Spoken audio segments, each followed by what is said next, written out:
It's so bad, guys.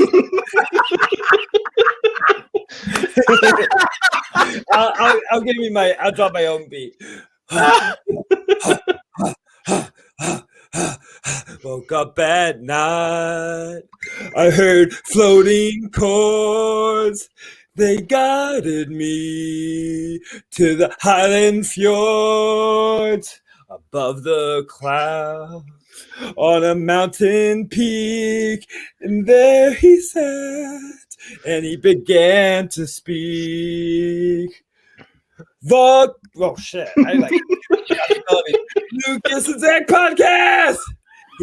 That's all I got. Well, welcome to episode 31 of the Lucas and Zack podcast.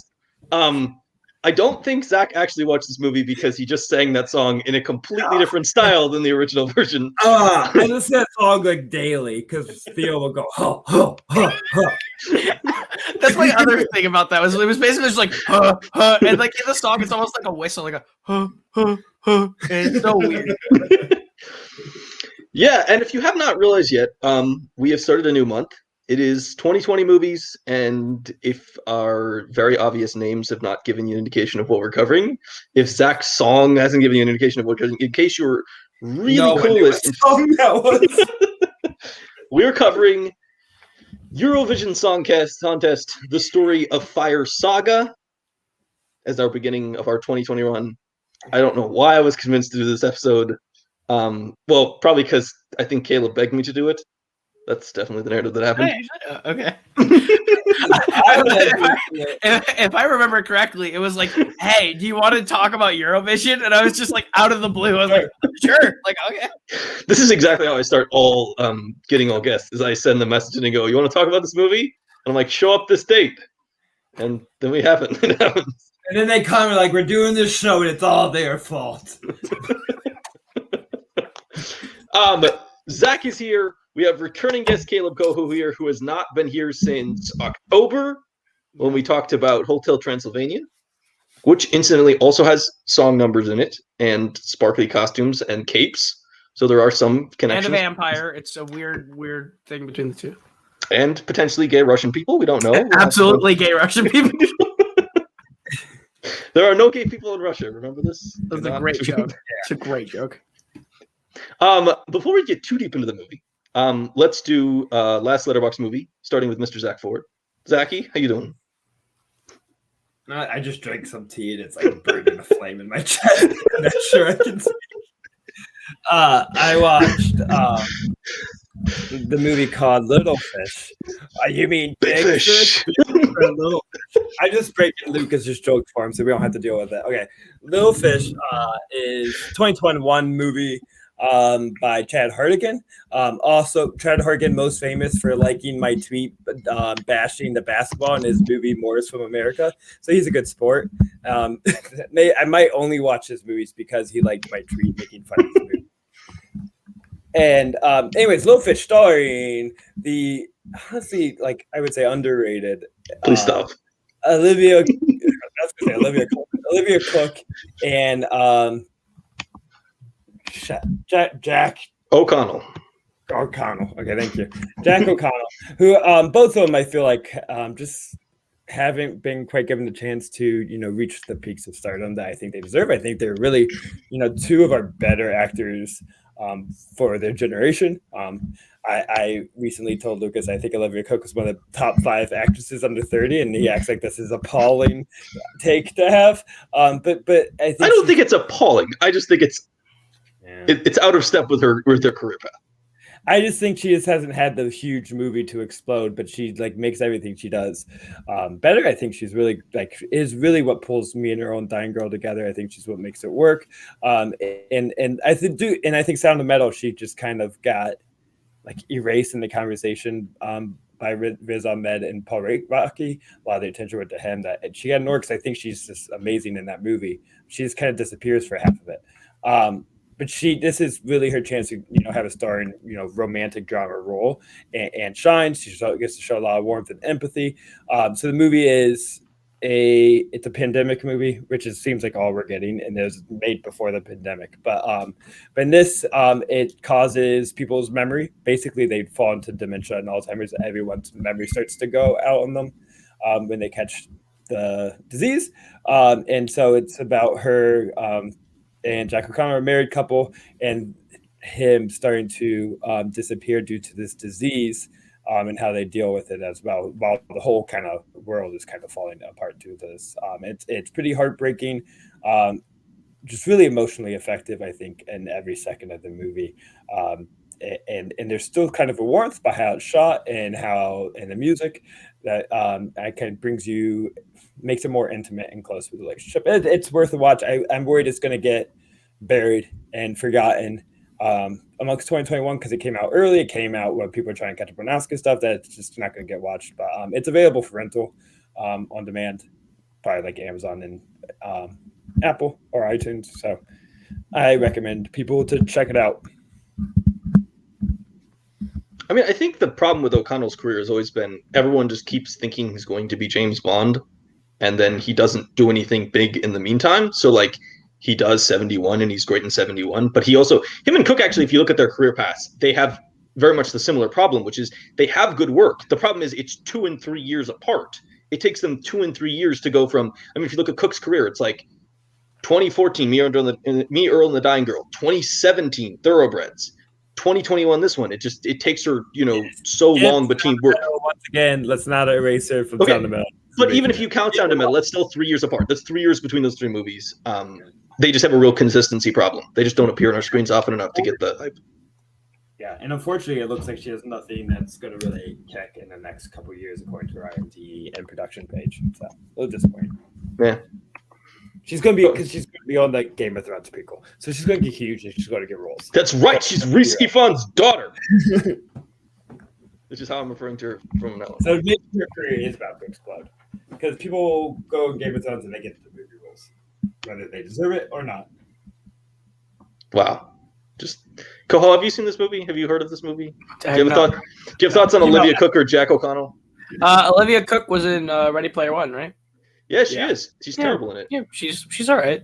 The part she's playing is terribly written. It's not her fault. That's right. But I think she's doing that part well. I haven't seen her in a lot of things, but I remember seeing her in Ready Player One. And Sound of Metal. She's not in much. I think probably the answer to why you have not seen her in a lot of things. True. What's your last Letterboxd movie, Phil? My last Letterboxd movie was part of my Black History Month marathon, which is Get on the Bus. Spike Lee's movie about a bunch of guys who traveled to the Million Man March in Washington, D.C. It's got Ozzie Davis, Charles S. Dutton, Andre Braugher, Richard Belzer. It's a bunch of character actors on this one bus, and they're all really good. Also, Randy Quaid shows up for no reason. He's just there for a minute. But this movie it's just really good. It's a very dialogue-centric movie, which is something that I really enjoy, especially Spike Lee. I think when Spike Lee has something on his mind and on his heart and he puts that into a movie, it turns out pretty damn great. And this is one of the ones that I watched that just took me back by all the performances. I love Andre Braugher, like from Brooklyn Nine-Nine. This is 360 opposite role of Raymond Holt, and I love it. He's so good in this movie. I also really love Charles S. Dutton. Ozzie Davis is just a national treasure. And of course, Thomas Jefferson Bird, who's also really good in this movie. R.I.P. But yeah, fantastic movie. I have never seen this. Looks like a really good cast. Spike Lee is one of those directors where I have blind spots in the middle of his career. Like I have a decent knowledge of early on his big stuff, like late 80s, early 90s. And then I have good knowledge from like 99 on, but there is kind of that period in the middle, and this kind of falls into it where I just haven't seen any of them. Zach, thoughts on Get on the Bus? I also haven't seen it, but we may have a reason to watch it soon. No spoilers, because you don't like it when I say things. But it could come into our future. I'm glad you just not spoiled that by saying something that sort of does. I didn't anything. It's fine. I have no idea what we're talking about. Me Zach and Ford Lucas are is going not to have a lying. sleepover. We're going to meet each other. We're going to wear masks, and we're going to watch Get on the Bus. That's the spoil. We're gonna wear masks, 2 masks, and sit 6 feet apart. Yeah, they're gonna be special pajama masks because it's a pajama party.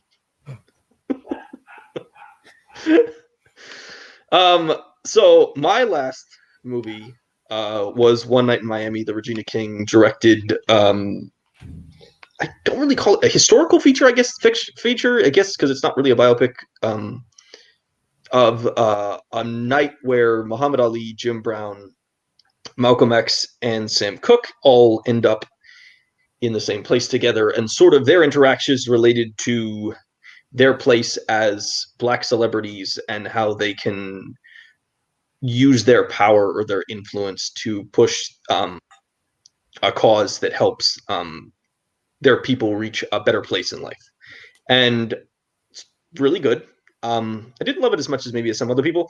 I do think the interesting thing about this movie to me has been who receives like awards, nominations, and who receives the buzz. I actually think that the 2 actors who didn't get it, who don't seem to be getting it, are the ones I like the best. Like, I think I like Aldous Hodge as Jim Brown more than I like any of the other ones, and I think that Eli Goree as Cassius Clay is probably my second favorite, although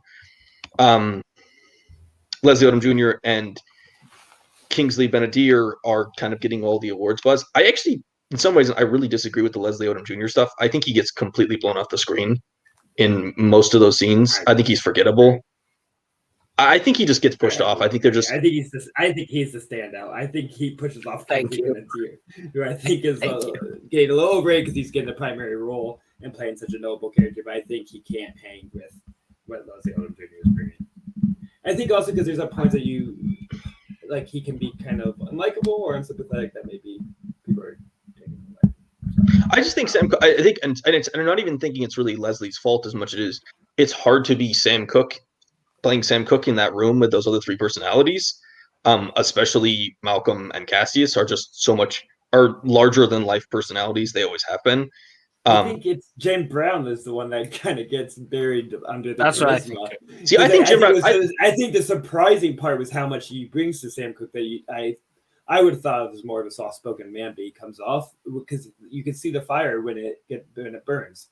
I think he has the smoothness and the calm, but when somebody is going at him, his fire gets lit and it comes off. And I think that's the spark of the movie. I think the unexpected of when he shows up in that way. There's like multiple fight scenes that he's just like burying Malcolm X and in his defense. I still think that the most haunting scene of the film occurs at the beginning with Aldous Hodge as Jim Brown. That to me is the most impactful scene, and the scene that kind of made me snap back more than anything else that happens in the film, which is, I think, part of the reason that I was more invested with him than I was with some of the other people. I would give a lot of credit to Kingsley Ben-Adir. I think he has to walk a really fine line in that he has to be a character that is very strong in his convictions and his belief, which sometimes make him unpopular. But you also have to make sure that you don't really want Malcolm X to be the bad guy of your movie. So, like, I think the line he has to walk is somewhat complicated. And I give credit to both him and Regina King, obviously, because you do not want to make a movie where it's like, Malcolm X is the bad guy. That's not necessarily a great look for the story you're trying to tell. He is the one playing a role that has the biggest shadow in it with Denzel. Everybody else kind of gets to create more of their own thing. I mean, you could say Ali, Will Smith, or just Ali himself is kind of a big shadow to play. But Denzel's performance is such a gigantic thing in our culture that to live up to it, he still has to work with that. No one else this is a big Sam Cooke performance that we've had before. No. Yeah. I love this movie, and I think Regina King totally directs the shit out of it. I think her direction is the thing that I walked away with the most, was how well she was able to balance these 4 actors and these 4 characters and help them all get to a different place than they were at the start. I think Aldous Hodge is the weakest of the 4, just because they don't give him anything to do outside that one really great scene at the beginning. But I do think Eli Goree is and Kingsley Ben-Adir are the 2 best new finds from this movie. I think those 2 play fantastic parts as Muhammad Ali and Malcolm X, and I think both of them had big. I haven't seen Malcolm X or Ali. So I haven't seen Will Smith or Denzel play those parts before, which like, so I had that coming into it for me, is that I didn't have a preconceived notion of how they should be. And I thought Kingsley Ben-Adir kills it. I think he's probably the best part of this movie. The way that he's able to just command that conversation and that presence, but never once are you against him. But I stand by Leslie should win the Oscar. I think he is fantastic, down to the A Change Is Gonna Come performance at the end, which actually had me in tears. I think he has the best arc of the entire group before, from being the one that kind of gets beat up on as being the one who doesn't help or is not very outspoken. And so they kind of call him on that throughout the entire movie. And it comes down to that monologue where he does the I don't want a piece of the pie, I want the whole damn recipe monologue, which I think is fantastic and delivered so well. And then to get to where he is at the end, where he's singing A Change Is Gonna Come on TV, is like a really beautiful arc. So I give Leslie a lot of credit. I do think he's great. And I hope he wins, just because he deserves it for both the movies he was in this year. But Kings of Ben-Adir is great. 2 thoughts before I get to my real hot take. So I really have 3 thoughts, if you want to count. All right. First one, Lucas, we all just know he's really into a broad-shouldered man. It's true. That's why he's all about entourage. He's all about Jim Brown. he's like, that guy definitely has the best workout routine of the bunch, so that's my favorite. Are we really gonna diss? I mean, obviously Jim Brown does. The dude is a fucking legend. He was a monster. Yeah, that's why you like him. Second one, I think Kingsley Ben-Adir, I think just at times, I'm saying his performance is bad, but I think times comes off a little too pathetic. And I think that's where my not loving his performance, I think the fully vibe came off. I think he was missing a little bit of strength that I think would consider with Malcolm X. And here's my hot take. Okay. I think the ending is completely botched. I think it's completely botched. I think there's such a lack of patience in the filming that scene. I think they should have fully depended on the performance and the song to carry out the ending, but the checking in on the other stories takes away from the moment. You have to go and you get the other narration of where they're from, but you don't really get to breathe within that performance and take it in. That didn't affect me. Like, it affected other people because I'm instead getting the, like, this is how the person ended up that they normally would say for post-credits stuff. Comments. I do think I kind of agree with you on that. I do think the ending does not hit me the way I think a lot of people got hit with it, because I think they are jumping on the. Yeah, there's nothing I love more than the musical performance in the scene. That's my favorite scene of 2010s was Phoenix, which ends with her singing. But that's what I want to see. I want to see them sing, not just have it end up being a background song. Yeah, I do actually think one thing you said that prompted me is that I think that the problem Kingsley Ben-Adir has when he plays Malcolm X is he lacks some of the charisma that Denzel brings to that role. And I do think there are moments where he seems, weak and sort of like he's a pawn. Like, there's a little bit of like the way Denzel plays it is he has conviction and leadership. So he is aligned with, Elijah Muhammad, but he is not necessarily a pawn of him. And I do think Kingsley Ben-Adir at times comes off as a little like slimy and like he's trying to. I don't know if the movie wants to portray him as a person who's trying to use other people, but I do think there are parts of that movie where it comes off as like, is he trying to use Cassius Clay, or is he trying to use these other people for their stardom, like to further his own interests? And I think sometimes that's no good. No, I go. kind of get it. Because the way you're saying too, like they're supposed to be portraying him in like a vulnerable spot in his life, his life. So I think there needs to be some of it. I just think it goes too far and leaves, the bravura of his persona out of it. Yeah. I think it's interesting though. Like, we're coming to it as people who have seen the other 2 movies, and Koho, you're coming to the person who has not seen the other 2 movies. Exactly. So like I didn't think he was ever really using people. I thought it was more so him in this position of knowing that they can all be doing more, and it was this earnestness and like I thought he like commanded the screen leadership wise. So I thought like he did a great job of just like of where the reason why he and Sam Cooke fight so much is because he doesn't think Sam Cooke is doing enough with his platform. And I think that that's the central crux of those two. And I never really thought he was trying to use Cassius Clay, but I always thought the relationship wasn't one built on complete honesty, and that's what the movie's trying to totally kind of convey. And so I think that works. I think the only person in this entire group of the four, and I don't think it's because he doesn't really get anything to do. I really think I like Jim Brown a lot in terms of just like Aldous Hodge's stoicness, and he very much feels like the dad in the room of like, guys, stop fighting. And like I appreciate that what he brings in that part too, especially in the moments where it's very much a like the other three fighting, and he's the one that's just like, yo, calm down. Because then the biggest issue for him though in the entire movie is like he's gonna give up football to be an actor, and they think that's dumb, and I don't believe that they really would think that's dumb at all. I thought that struggle is like the most unbelievable of the four.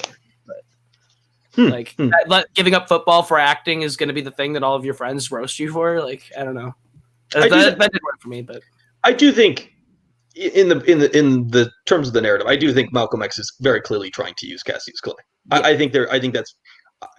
I think he may be doing it because he thinks he has good reasons. I don't think he's necessarily like doing it out of malice, but he's very clearly using somebody who is at best ambivalent towards the idea of going full Muslim. Right. And does not have the same convictions and beliefs that he does. That's absolutely fair. With that being said, let's move on to our discussion of Eurovision Song Contest, The Story of Fire Saga. Zack Ford, would you like to give us a plot summary of this film? Yeah, so in 1974, there's this little kid. He has long blonde hair. ABBA comes on TV. This guy's like, ABBA, that's my shit. And he dances. And then this can you do that gesture like 3 or 4 more times? This is mostly a podcast. I guess there's people that watch us. But I'll do the gesture, and I'm going to narrate it now. I'm pointing a finger to the right and a finger to the left. And they both coming back around my nipple area as they return. Okay. Please don't talk about your nipple podcast. So little blonde boy, feel an ABBA. Then this little girl, it's like, you know what? I feel the ABBA too. And she gets it. Gets the dance going, gets the boogie going, and everyone else laughs at them because like they're kids dancing and it's cute and it's funny. But he takes it very offensively and he's like, "What do you know? I'm gonna go Eurovision Song Contest." This is gonna be a 90-minute plot summary, by the way. I'm gonna go line by line. And I'm going to win it if it's the last thing I do, and jump forward, assumingly 45 years later, where they're in their 50s. Because we don't know when this movie takes place. I have theories about this. I think it takes place in the 90s, but let's move forward.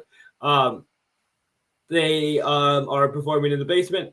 They're picking their song for Eurovision Song Contest. They accidentally get into the Iceland version of it, like the contest to earn the right into Eurovision, because even though they perform and go badly, everyone else gets blown up on the ship. And they're like, we win, but people died, but we win. And so they get to go to Eurovision. They get to explore Scotland. It's beautiful. It's great. This movie looks wonderful. They meet all these like fun, happy people that are proud of who they are. And they're like, yeah, we're all Eurovision. Let's all sing together. They sing. I cry. It's very moving. They go in their performance. They fuck up again. They get treated like they're really bad and goofballs, but they're really not bad. They're just clumsy. So like shit just breaks. And I think everyone feels bad for them. So although Will Ferrell's like, we fucked up, I can't be here.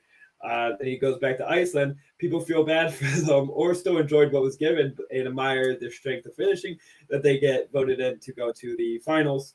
To where then Lars has to swim all the way back to Iceland from a boat in the middle of the sea. And then he makes it back. And this is horrible. I'm just saying. Anyways, they perform and it's great. And I cry. And she sings in a fake Icelandic. I guess it's not real Icelandic. And it's very moving. And they don't win, but they do have a baby. And as I learned, that's winning in life. And it really all along, what I learned out, I didn't. The whole point of this was in the beginning. Will Ferrell's like, "Fuck ya ya ding dong.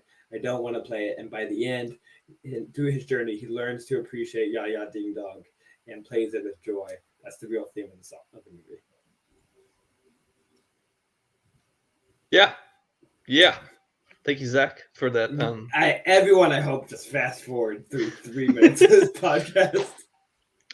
So I wanted to start the discussion of Eurovision by let's pull ourselves way out from this mere film, and I want to talk about the career of one Wilford A. Ferrell. I don't know if that's his name. Just calling him that because I feel like. You said you did research. Give me that full name. Would you like to find out Will Ferrell's full name? It's definitely Yes!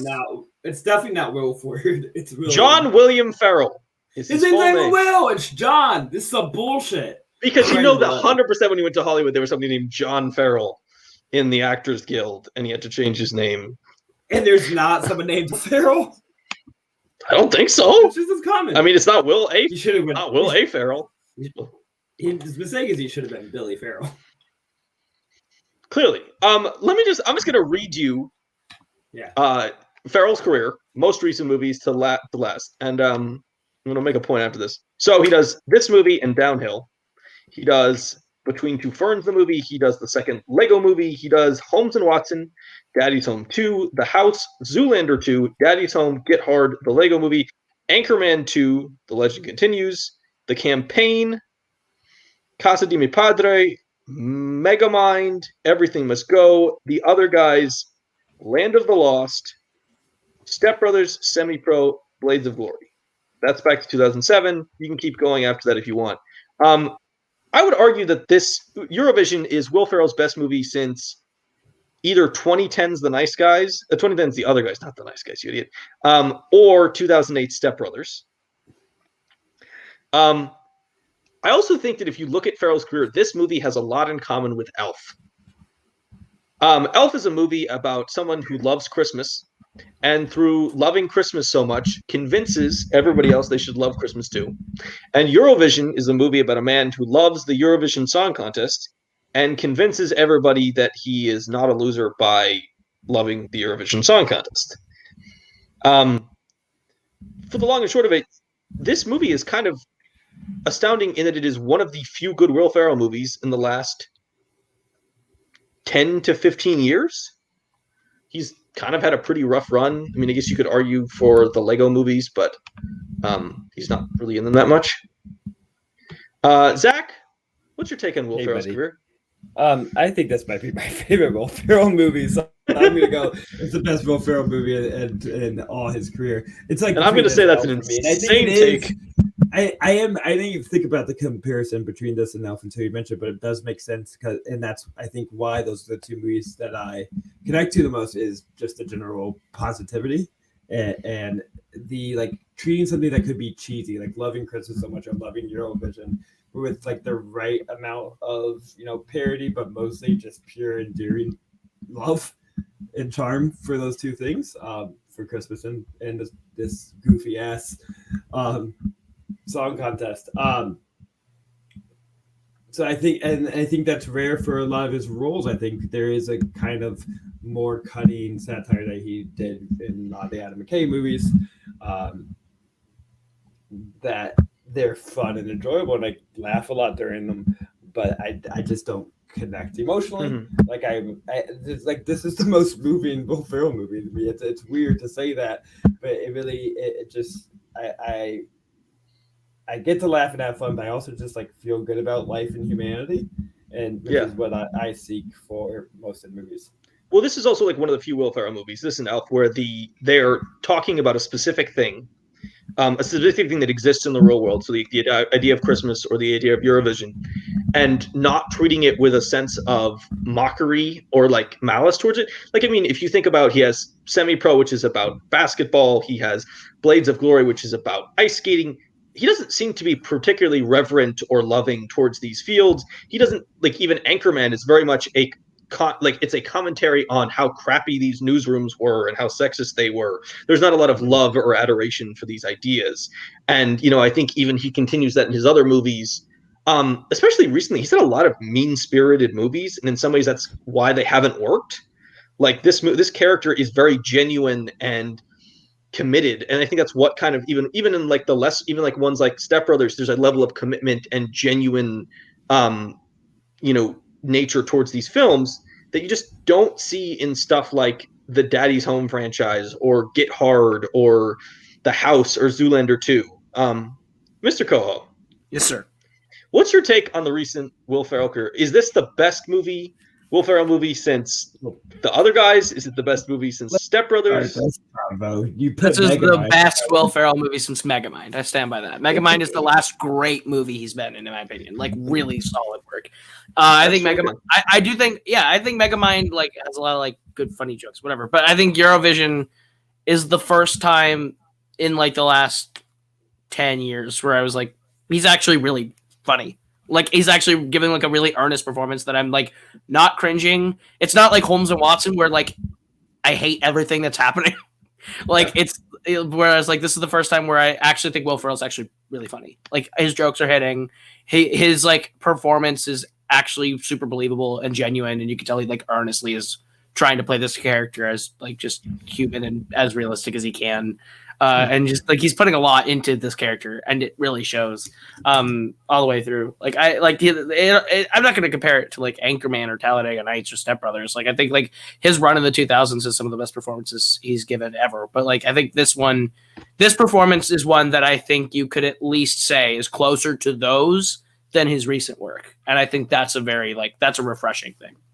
He definitely seems to care in this movie in a way he has not recently. If you go and watch the Holmes and Watson, The House, Daddy's Home 1 and 2, Get Hard, he is like, he doesn't care.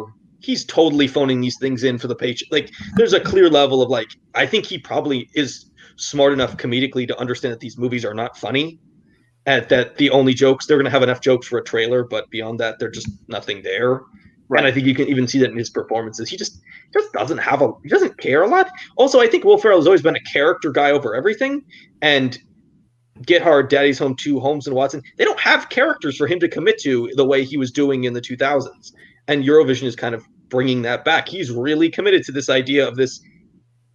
It is kind of a spin on Elf. It's kind of a spin on Step Brothers. He's a guy in his 40s who's playing music in his dad's garage. I mean, he's not necessarily a big success or a great person. And that's kind of a Will Ferrell stereotype, is that he always plays the guy who is a bit of a loser and kind of not doing great. Like Lifetime, he doesn't have a lot of accomplishments, but he is very committed to his one thing in a way that makes people like him, because he has like one good trait, which is in this movie, he really, really loves the Eurovision Song Contest. Yeah, I think there's a lot to say for who he's playing with. I think a lot of the credit goes, I think Rachel McAdams make it work. Yes, I think please. Will Ferrell's not doing too much different, I feel like, than a lot of his other roles. He's still kind of the unlikable one in the movie. He's still kind of having his tantrums. He gets to shout ridiculous things. He's still doing, it's very much a Will Ferrell performance. I think what helps us out is the balance that Rachel McAdams creates, because she's kind of playing such a lovely, endearing character that it makes it avoid stepping too far to that, kind of mean-spirited, kind of obnoxious side. I feel like sometimes when he's with John C. Reilly, they're kind of both playing off that, and you just get two people who are so over the top, kind of obnoxious or angry. But I think this is the first one you just have someone who just kind of seems to be a lovely human being there to balance out that role, and it helps make us find the likability in that Will Ferrell character, because you can see him through the eyes of Rachel McAdams. This is also an interesting point in McAdams' career as well, because her two recent movies have been comedies in Game Night and this. Before that, you have to go back to Morning Glory in 2010 to see another real comedy on her list. The rest of the stuff is more dramatic. But this is also somebody who really started her career in comedies for the majority. If like you start at the beginning of her career, she's doing stuff like The Hot Chick, Mean Girls, Wedding Crashers, Family Stone. These are romantic comedy movies. She started out with a less serious career and then kind of transitioned to a very serious career during the early 2000s. And yeah, you're right. I think Rachel McAdams is fantastic in this movie. And it's kind of an interesting spin for her. She's been very quiet recently, too, if you look at her career. It's actually kind of shocking how little she's worked. Because if you go back, like... choices, too. Because it's a little work, but she's been getting bangers between Spotlight, Game Night, and Eurovision. For me, knockout banger. I mean, the thing is, she hasn't done more than one movie a year since... Last movie she did was 2015. In 2015, she did like 5 movies. And then she's done 4 movies since then. probably just if you're Rito McAdams, you don't need to work 5 movies a year, so you can take a step back and live your life and be super specific about what you're going to pick. Well, I'm really excited about the return to comedy because I think she's like one of our best comedy stars we have working for us. Because if you're going to say her, 4 best performances, 3 of them are comedies. It's Game Night, and to me, Eurovision, Mean Girls, and then Spotlight. But 3, I think she's given some of the most memorable comic performances by an actress of this century, and it has multiple of them. I think just a delightful person, and she knows how to balance those 2 personas, the dramatic and her comedic persona. She also just kind of played the wife for a few movies in the mid 2010s between Aloha and About Time, that she was just kind of romantic interest of the male lead. And I think she even elevated that just because her charm just kind of blows everyone off screen. And she's by far the best part of Aloha, a movie that doesn't work, but when she's on the screen, it's hard to take your eyes off it. She's still very lovely in it. And About Time, I think a big part of making that movie work and that relationship work. Absolutely. So this movie is born out of Will Ferrell's extreme love for Eurovision. His wife is Swedish, so that's why he has that was kind of his he's talked about this in interviews. That was his introduction to the contest, Eurovision Song Contest. This was actually supposed to be released before pre-pandemic to coincide with the 2020 contest, which was canceled because of the coronavirus. I do have a question for Zach about the Eurovision Song Contest, which is Zach Ford. This is a trivia question for you. Ready? Yeah, specify my last name. The other Zach's podcast. Zachary A. Ford. Are you ready? It is A. How'd you know that? That was a random guess. I just picked the first letter. That's some demon shit right there. That's weird. Zach Ford, what country has won the most Eurovision Song Contests? Okay. Is it going to be a random ass thing? No, this is the country in Europe. The country in Europe you most associate with great music is. Is it England? That is not England. Sweden. Sweden is second. Sweden has won 6. France has won 5. The United Kingdom has won 5 as well. Can I just go through every country? No, I want to continue doing this dumb game that I've clearly not set up well. Continue. Koho, you can throw some out. What do you have? Russia. No, Russia's not very good at this. Shockingly, Russia not great. One win. What about Germany? Let's see. Germany has 2. Spain has 2. Greece. This is a dumb. Greece has 1. Well, that one we know who it is because she's in this movie. Is it Israel? It is not Israel. Israel has 4. I would also like to ask the question: why is Israel in the Eurovision Song Contest? That does not make any sense. Yeah, that's a little weird. There's some fascinating stuff about your thing. I'm not going to answer the question because Zach Ford is not smart and should have gotten this. The answer is Ireland, you moron. The motherland. Are you just saying because we did? Because we did an entire month about banned movies and talked about a bunch of Irish movies. Ireland has won 7 titles, including they won 4 straight in the 90s. And we're going to listen to them all now, but we can't play them because of copyright privileges, so we'll describe them. Go. I will actually say to everyone watching, I would actually go on YouTube and watch some of these performances. This is Eurovision is not rabbit hole to go down. Eurovision is not a song contest. Eurovision is a performance contest because the songs are 25% of it, and the light show and the costumes are the rest of it. They have quite impressive performances, and it's really a fascinating contest. I went deep down. The voting is really interesting because it's other countries voting for each other. You can track the consistency of how countries vote, and there are very clear political lines that start emerging between specific countries, which may. That's of course the research you bring on too, is what political alliances have been formed through Eurovision. I literally found a chart that detailed the percentage of times countries voted for other countries and linked them all together because it is a very interesting component of this. Famous Eurovision winners include 1974 when ABBA won for Sweden and 1988 when Celine Dion won for Switzerland. It's an interesting contest. That's why Russia doesn't win, right? They might have the best performances every year, but everyone's like, "Fuck Russia, we're not voting for him." Oh yeah, no one likes Russia. Like they can go take all the fucking Winter Olympic medals. We'll take the song contest. There are some very weird stuff, like Israel is included in a European contest. Azerbaijan is included in a European contest.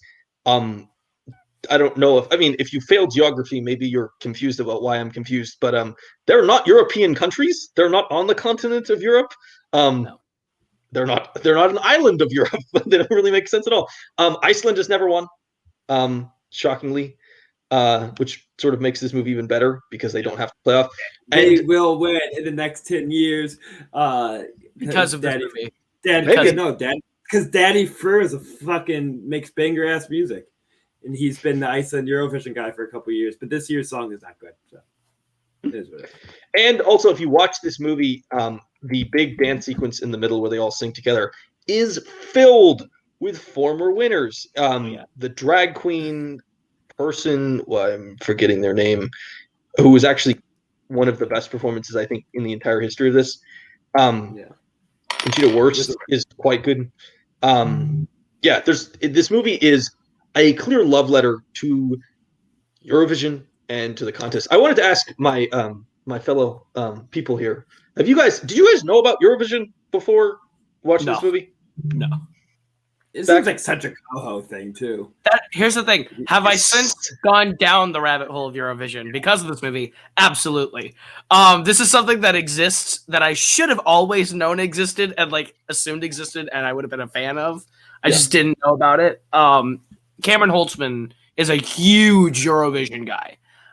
So he has since like given me different performances and things to go watch. But yeah, I think it's like one of the most insane things to exist, but I love it.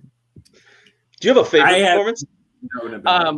I mean, it's basic. I haven't watched them all yet, but the ABBA one is like actually it's pretty really good. Good. It's pretty good. Like I can see why ABBA won. Like they're like amazing. So when they show it on the screen, I'm like, this just looks like people singing. They're not doing anything. But that's the thing. It's evolved over time. The real incredible performances occurred post 2000. Before that, it was more. ABBA is better than Running with the Wolves. They have like fucking masks and doing crazy. Oh no! I love Running with the Wolves. Like I adored them. But do you think they actually win this contest?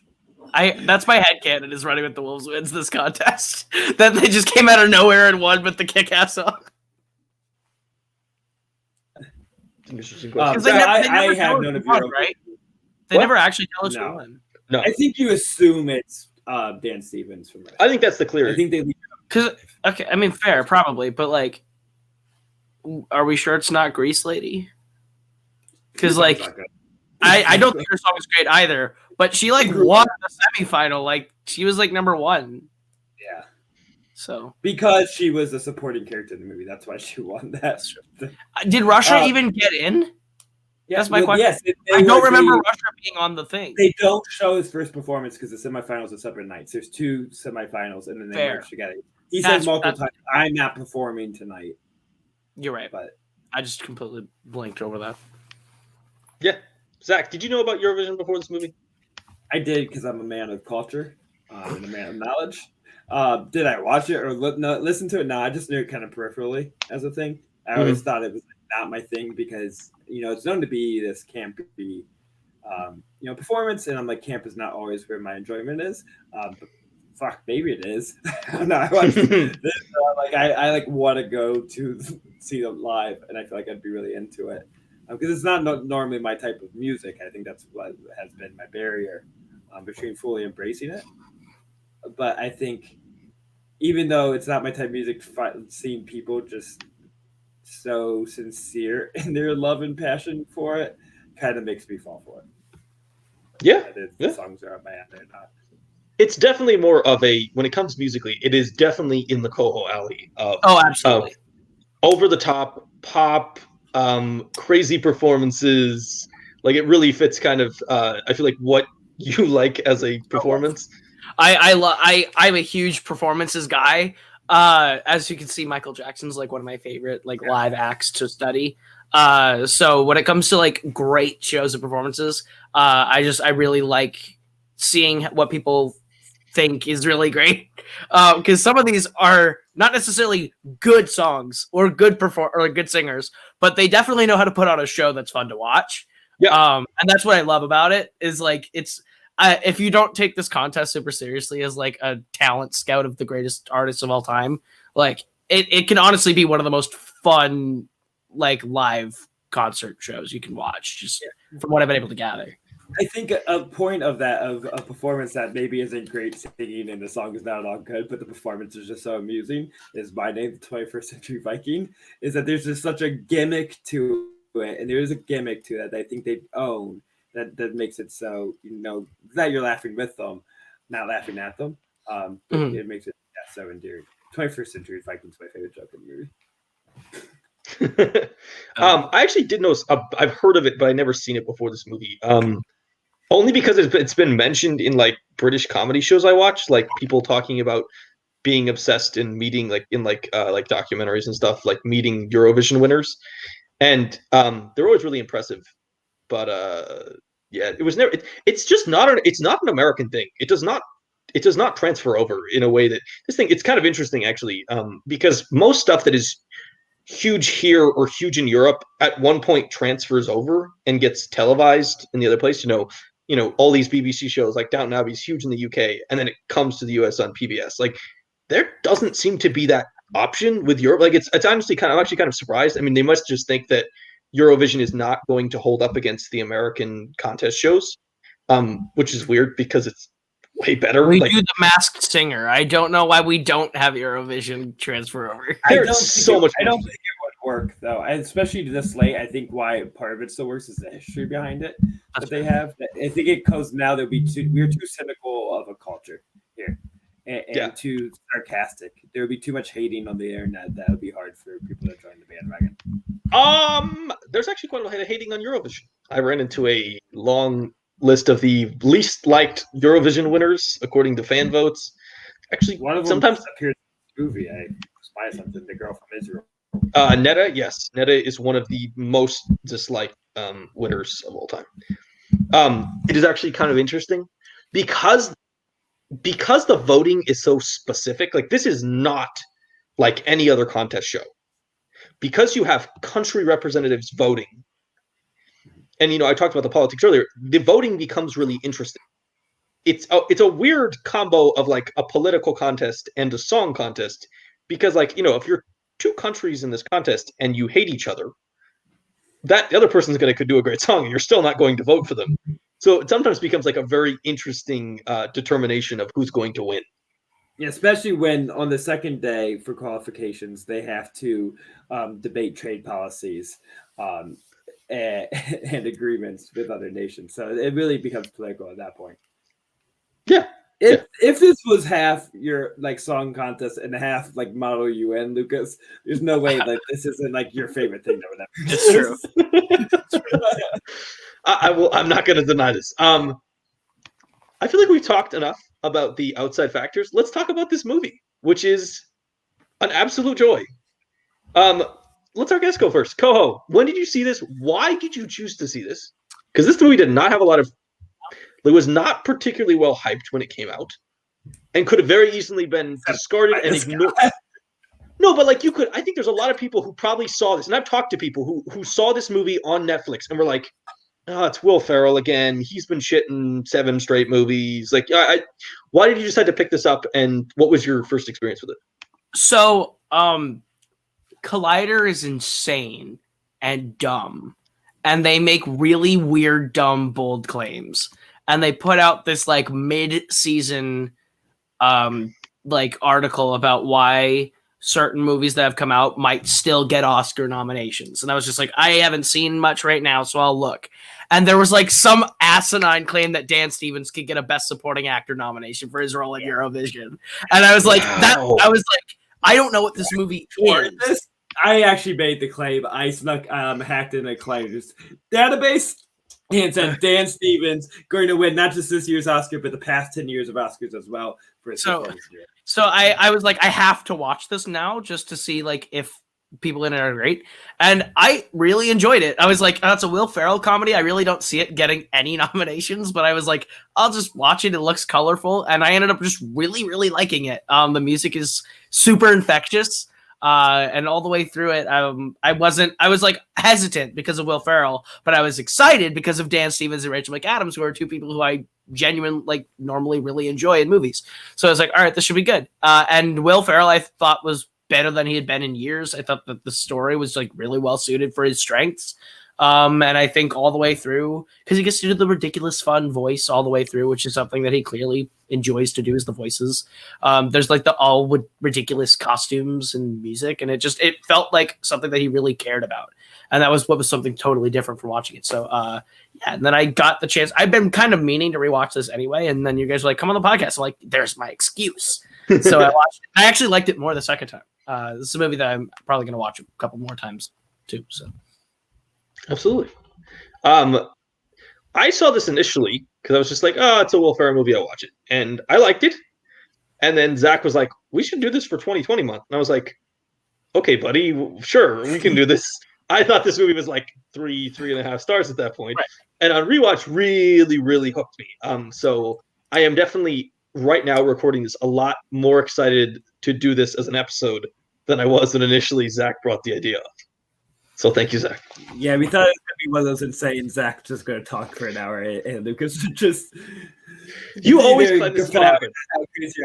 Yeah. You always plan this is going to happen. It never happens. It never happens. If there's an episode where I don't like the movie and you do, the episode's over in 20 minutes.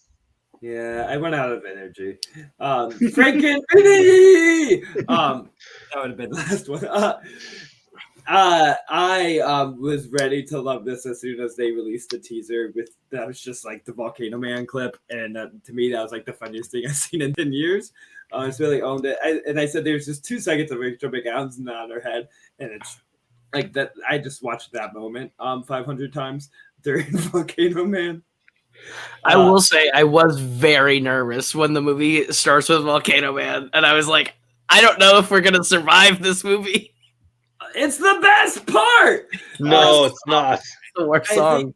It's a great song. I listen to it every morning and night, and also just the like kind of dream sequence of it. Like the costumes are great. It's the right. There's so much earnestness in their performance with it. The lyrics make zero sense, which I find hilarious. So I to me that's one of the funniest scenes of the decade for me, and I was just like sold into it, and I was going with the anticipation of it being, a funny movie, being unexpected how beautiful it is, beautiful visually, which I do want to talk about, and not just how beautiful they make Iceland look. They do take advantage of their scenery and how carefully designed their performances are. So it's a great looking, but also just beautiful emotionally. I think there's really a lot of sense of community to this movie that I find warming and really needed, especially last year in 2020. This came out mid-pandemic, and finding something that was just about the value of finding your people and finding your community, that I think is most evident in the sing-along scene. It's just like hit me right where I needed. And then I watched it with my wife as a second time because I was like, we need to watch Eurovision. You need to see it. It's an important thing to our relationship. And we mostly disagree in all movies. But afterwards, I was like, you know what? Fuck it. Eurovision. Oh, near perfect movie, 9 stars. And then my wife, who I make a Letterboxd page for, she's like, you love it, 9 stars. For me as well. And so now we stand Eurovision at his house. Theo wears Eurovision t-shirts. And his first word is, yeah, ha, ha, ha, for Volcano Man. I do think actually it's an interesting point is that I was like Koho. I was worried about this movie when I saw Volcano Man because so good though. It's the worst song. I think it is the worst song they perform, and I don't think it's relatively close. I think it is a serious step down from the other 3. But also the dream sequence nature. I was like, this could go bad if they think that they're these performers and they cut back to them in the garage. I'm like, this looks like a lot of Will Ferrell movies that have not necessarily been good. And I was very pleasantly surprised when it kept going and was enjoyable and not something that, saps your soul, like the majority of Will Ferrell movies recently, where you're like, why hasn't this guy been funny? Let's talk about Fire Saga, the band. Yeah. Zach's favorite band of all time. Favorite band of all time. They're pretty great. They're good. They're sort of. They're simultaneously great in moments and very, very generic wedding band in others. Like every time they come, exhibiting them performing as like a generic wedding band. Every band will sound like a generic wedding band if they're singing "Yeah, yeah, Ding Dong" in a bar of drunk people. No, they sound better singing "Yeah, I think" than they sound singing Pharrell Williams' "Happy," which is the song where they just. Yeah. It just sounds like we just told here sing "Happy," but with not really accents, but what you think is as the classic, like Will Ferrell's like, this is what an Icelandic person sounds like. And it's like, no, I mean, not really, but okay, you can just do that if you feel like it. It's very much that scene is very much when they're doing "Happy" is them. It's them isolating two parts of the song and focusing on just the backing vocals and the main vocals and doing something that vaguely sounds like Icelandic version of the music. It's very much not exactly "Happy," but it's close enough. And like I think that like was the perfect way to introduce them, but then also then put them in the situation where now they get to be on the big stage, and they clearly are very like they're talented. The issue is they're also like 20 years older than they should be doing this. Yeah, Zach, why don't you talk about this? You have a big take on this movie and the ages of the characters. So they're 55.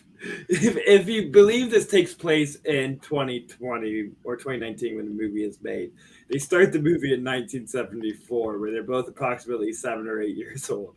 So if they're born in 1967, that would make them 52. They're 52 years old and having a baby at the end of the movie. So it's really like not the truth at all, and that means Pierce Brosnan's like 80.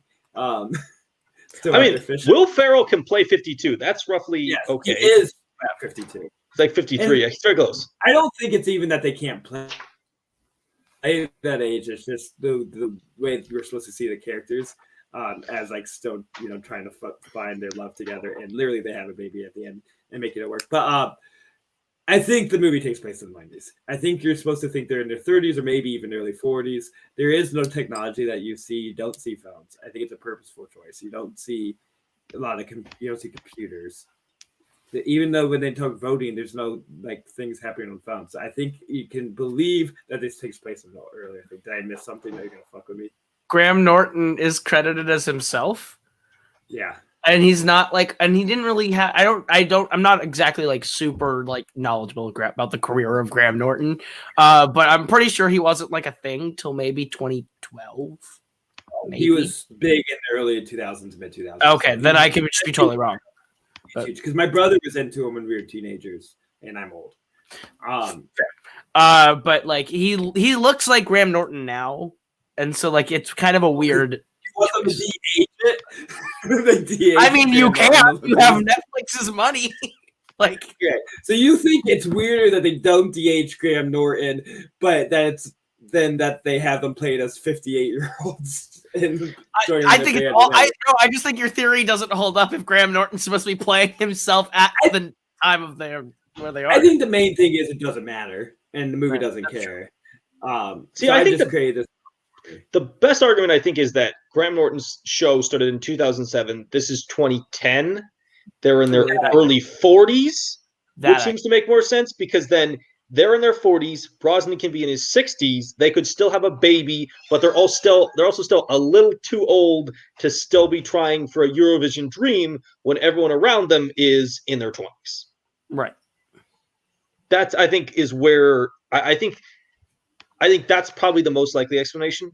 I would say in 2003, Norton was listed in The Observer as one of the 1,000 funniest acts in British comedy. Top 1,000, my friend, in British comedy. But the reason that Norton is on the show is because of his show, which started in 2007. Yeah. That's where he gets. No, his show started. The Graham Norton show, his famous show that has made him one of the most recognizable people in Britain, started in 2007. It's comedy chat show, Bigger Picture, in 2005. Right, but his Graham Norton show started in 2007 on BBC. I just researched it. Just We simply- can find out when Graham Norton had started presenting the Eurovision. You want to find that out? No, Does he actually comment? Yes, he is the European presenter. He is the English presenter, the United Kingdom presenter for Eurovision in actual real life. Then let's figure this out, because that's actually that would settle this. We care about this so much more than the makers of the movie do. 100%. But you opened this can of worms. Like, you can't get mad at us now for going down the rabbit hole. Ha! My theory works. He started in 2009. He started as the presenter in 2009. He succeeded Sir Terry Wogan in 2008, and his first final was 2009 in Moscow. So this could very easily be 2010 when they're 40. This does take place in modern times, and they are in their 50s, but they're Icelandic, and they basically drink the fountain of youth in Iceland. Okay, but they could not have a baby in their 50s. Maybe. It's not like impossible. Iceland they can. It's not like an impossibility. It's an improbability, not an impossibility. They also never explicitly say it's their baby or genetic baby. They could have stole the baby. It could be someone in the crowd's baby that they sort of hold up for. That's actually true. All right, Zach, please don't defame and disparage the members of this movie so we get sued. Fire Saga. We haven't finished talking about Fire Saga. Fire Saga is great. I do think that they make a point that Will Ferrell's not needed as a band member. I think he's just kind of the driving force. So it more or less becomes a solo project, I feel like, if they're going to go for fame, or they'd be a wedding. The reason they sound more like a wedding band in those moments is because Will Ferrell's singing. It is weird than he does during their actual performance. It is weird how he is the front man of this band. It is, but also no, he is the. Listen to me. He is the front man. He is absolutely the front man. He's the front man until they do Husavik. Husavik is the only song in the entire film where he is not the front man, but he's also significantly less talented. If you have only seen Volcano Man, yes. But if you watch Yaya Ding Dong, he starts it. She sings the chorus off of him. If you watch Double Trouble, he's clearly the lead. It's not their song. That's their fucking. That's when they're a wedding band. He's also singing Happy. In Double Trouble, she's singing any of the real songs he writes for her to be the lead singer. No. She is the more talented singer. He is the lead. He's not the fucking lead. Then why is he the one that gets thrown down on a hamster wheel, Zach? He's clearly the lead. If he wasn't, he has nothing else to do because he's not a player. That clearly puts him in the spotlight. Exactly.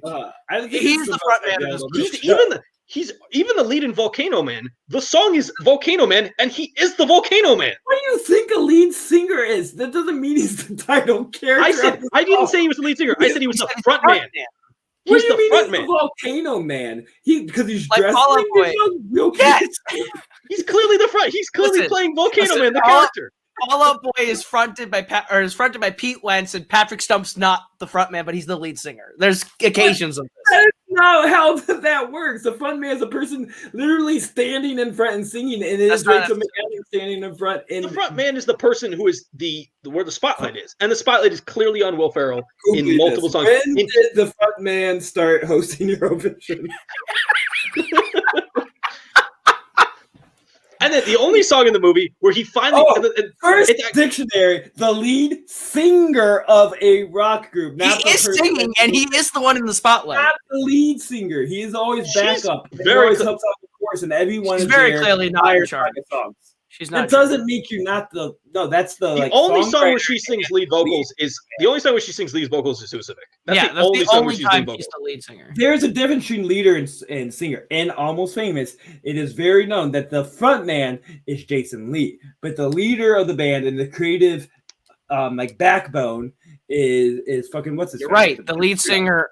Stillwater is Jason Lee, yes, but the front man is Billy Crudup. The front man of Stillwater, he even says it, is Jason Lee. He is the face of the front. I mean, Will Ferrell is clearly the front man and the creative voice behind the band. He writes the songs and does the costume. She's kind of only there because she chooses to show up. She could ditch him, and he would still be trying to do this thing on his own. Yeah, I have one more comparison. And then wait. Of this podcast, he is the face in the front of it, and I'm the creative background and the one that keeps us rolling. That is not true because you have no spreadsheets.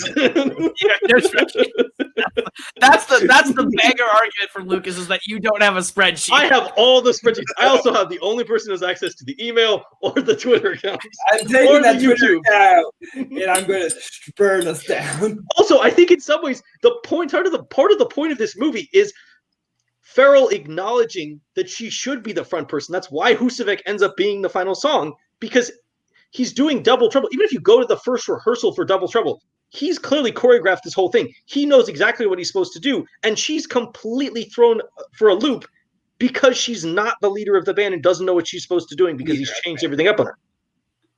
I agree. And then Husavik is the song where she does actually take over and is clearly in the spotlight. That's why it's the best song in the movie.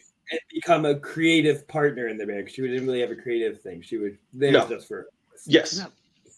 And I mean, it's interesting though. You agree with every thought except the technical use of the term. He's the front man, which is interesting in every song. So much. He's clearly the front man. This is not an argument, dude. He's absolutely the front man. But the funny thing about this is because the fact that Will Ferrell is singing himself and Rachel McAdams is dubbed by an actual Icelandic singer, or she's Icelandic or Swedish. Marianne, right? I don't know her. Yes, she is. She was in like the Junior Eurovision contest. She's Swedish. Yes. Because the fact that Will Ferrell is singing his stuff, everything he sings is not impressive and not that complicated. And everything she sings is like 4 octave jumps and sing 12 notes in 2 seconds and way more complicated, which is one of the interesting things about this movie is I actually was like an idiot the first time I watched it. I was like, man, Rachel McAdams really can sing. And then the second time I was watching, I was like, this is clearly dubbed. How on earth did I not notice this? I do have a question, though. Yeah, go ahead. Can she not sing? Like, do we have proof that she can't sing? Because they also dubbed Dan Stevens, who can sing. No, I think the point is because she's supposed to be this remarkable singer that Dan Stevens falls in love with, and she does supposedly she does sing. It is her voice, but she's singing Husavik on the piano in the hotel room. That is Rachel McAdams. She like can sing, but she's like just she's not the singer they need. Yes, Netflix says they kept aspects and they just vibe it to kind of keep part of the Rachel McAdams tone. You could hear it, but there's also moments where it's very clearly they dubbed the entire track because it is way too good and too pure of a note to be she's a non. Not, top tier. Same with Dan Stevens. They just want that specific voice. Honestly, that's kind of what Dan Stevens sounds like in Beauty and the Beast. So I did fully believe that was him. Well, he did. That's a Disney choice. They auto-tuned the shit out of everyone. But Dan Stevens can actually sing. He actually has the ability to sing. But he's also a severe bass baritone range, which is also kind of what they're going for with his character. It's just and I think there's maybe one. There's a couple high notes. There's 1 or 2 high notes in there where when I heard them, it was the moment where I'm like, this is absolutely not Dan Stevens. But Dan Stevens' voice, he's a good singer. He could have played that part for the most part. They would just have changed a couple of those high notes. Should they have just had Dan Stevens sing for Rachel McAdams? That too, absolutely. They sing for each other. I do think the biggest part of dubbing McAdams was not only that they wanted somebody who sounded Eurovision quality to sing Husavik, because I think you can do Double Trouble if McAdams is singing with Farrell. Yeah. You can't do Husavik if McAdams is singing with Farrell. You need her to blow everyone away in that moment in a way that no one who's not a trained singer can do. I also think part of it is they wanted her to sing in Icelandic, and they did not want to have to teach Rachel McAdams, because here's the thing: they do actually sing in Icelandic. It is actual real Icelandic. Supposedly it's gibberish. I've heard it's actually real Icelandic. Well, the Daddy Fair video, there's a video of Daddy Fair, the Icelandic Eurovision competitor, analyzing it. He says it pretty much means nothing. It might mean nothing, but I believe it's actual Icelandic words. And I do think part of that has to be when you have a Swedish accent, you have a built-in advantage trying to learn the accent, the Icelandic accent, because it's roughly the same part of the world, to be able to sing in a language that Icelandic and Swedish, not the same language. But because of the placement in the globe, they have some basic similarities in a way that trying to teach Rachel McAdams how to not only sing for this movie, but also to sing in another language is, I think, part of the problem. I also think with Dan Stevens, it was probably more of a convenience thing. My guess is he didn't film a lot of days on this. They probably came in and did his stuff relatively fast, and they probably wanted to just be like, let's not worry about the singing. Why don't you just do all the movements and we'll put the singing in over the top? I would assume that would be the reason for the Dan Stevens one. Just being like, if we have to film you doing the scene and singing it, that's going to take forever. And instead, we can just have somebody who's going to nail it a lot quicker than you will because they're a professional singer. And as you said, it is like approximated to their voices. Like it still sounds like it can come from them enough. They found singers sometimes, that is done really poorly in movies and things. I will say in Big Little Lies, they have Adam Scott singing in it, and they use his voice with the singer from Band I Love Villagers, and it just like does not work. You're like, this is obviously would never come out of Adam Scott's mouth. So at least I do enjoy that. Like this does sound still like Dan Stevens, the way you're used to. They just found someone to pinpoint exactly what they wanted. Absolutely. Yeah, I think they do a good job. They also dub the Greece contestant Milta. They kind of dub everyone who's high level. I do think it is very funny in hindsight that Will Ferrell is the only main character that is not dubbed. I feel like that's a personal, like he said he didn't want it. I don't think he'd let them do it. Yeah. Well, I think they also don't want him to sing good, because that's like not the point of that character in that movie. He's kind of running pure in spirit. Right? That's what's carried him through as a musician rather than any kind of natural talent. From what I can tell, they wrote and recorded all the music before they filmed the scene. And that's why, and they gave the song to Dan Stevens to get him to sign on to play the part. So like he had heard Line of Love before he even filmed the scene. And like, that's why he signed on to do the part, from what, at least that's what this interview was saying. So I have no idea. Very, very interesting. I like that sold him. He heard Line of Love, like this is a beautiful masterpiece. And he said in the interview, it actually says he cried listening to Line of Love. I was like, what? Wow. Demi Lovato does sing for herself, which is hell yeah, she does. Hell yeah, Demi does. That is one of the weirdest. I do think one of the weirdest cameos in this movie is that Demi Lovato, who is, considerably more famous than any of the other singers in this film, just shows up to be like, yes, I will play an Icelander and die very quickly in this movie. And then randomly play a ghost later. She's there to give a big performance, and like believably gives a performance that they would put their hopes in. Like you understand why like this is going to like win our thing, because it is. I think comparatively to everything they show, like a masterwork for them. Yeah, because the other ones are like pure jokes that they show for the Iceland one. I think she's like absolutely being Demi Lovato, but that's all she has to do in that part, because Demi Lovato is a very, very, very talented performer and talented singer. So like just to see her like do very basic, like the Mirror choreography, recording a song that I absolutely believe came off of her last album and will be on her next one, in a song that is very serviceable. Like it's like B tier Demi Lovato music. It's good. But like even B tier Demi Lovato compared to like a lot of the other songs that the other groups do, you can totally see why they think she's going to win this for them. And I think she's perfect casting for that. The one weird thing to me was always the weird ghost thing, because then that gets paid off. It's almost like an afterthought to pay it off later. And it's like you could have almost cut, like the first scene where she shows up, you could have cut it before she even shows up and just kept the scene of him standing at the stage after leaving Rachel McAdams to write her song, to show him that he's like actually reflecting and remorseful or whatever, and then get the purpose of that scene and cut the ghost out, and then cut the ghost out when he's running into the building, and you lose absolutely nothing. Yeah, it's not one of the jokes that works. I do think though the casting of Demi Lovato is very important to make the boat explosion joke work. Having kind of a big face that you expect to be a bigger part. Try that. If it was just all those other like goofy bands blowing up, it wouldn't be like, it would be like kind of funny. Well, you could even like, have just an amazing, like a lost superstar. You could even have an amazing Icelandic singer sing that, but doesn't have the same impact of the story, the value. And I think her cameo is like actually really solid. I think she does a good job. Yeah. Zach, you just brought up something about cutting the ghost stuff, which is Zach wants to make an art. I know Zach and you were talking about the length of this movie. I think I agree with you. I think there's some stuff that could be cut. Zach, you're a little bit more of a fan of this length. I think I am as well. I just think there are some smaller bits that didn't need to be here. Oh, I definitely agree that there's things that could be cut. But it doesn't mean that I just like, same as I said, like Almost Famous, the extended edition, that I just like love living within that world, within that characters. And I think having that length makes you kind of build the bond with the characters and with this community a little more. Having this extra length gives you the time to really see close to full performances, to see miniatures of tons of performance. performances. They're really getting a broader glimpse into the contest. If they cut things, you might not get to see like every single person that was performing on that first thing. You see like 8 different performances. They probably would end up cutting some of those, but I found that very valuable to make the point of the movie of what this experience is like and what these type of performers are like.